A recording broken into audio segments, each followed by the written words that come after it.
That represents his membership number within the Academy of Aeronautics, which is the governing body.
Touch and go, Mike.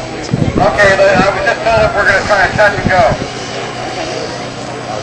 That's where we get the alien spot in the ground. You know, you see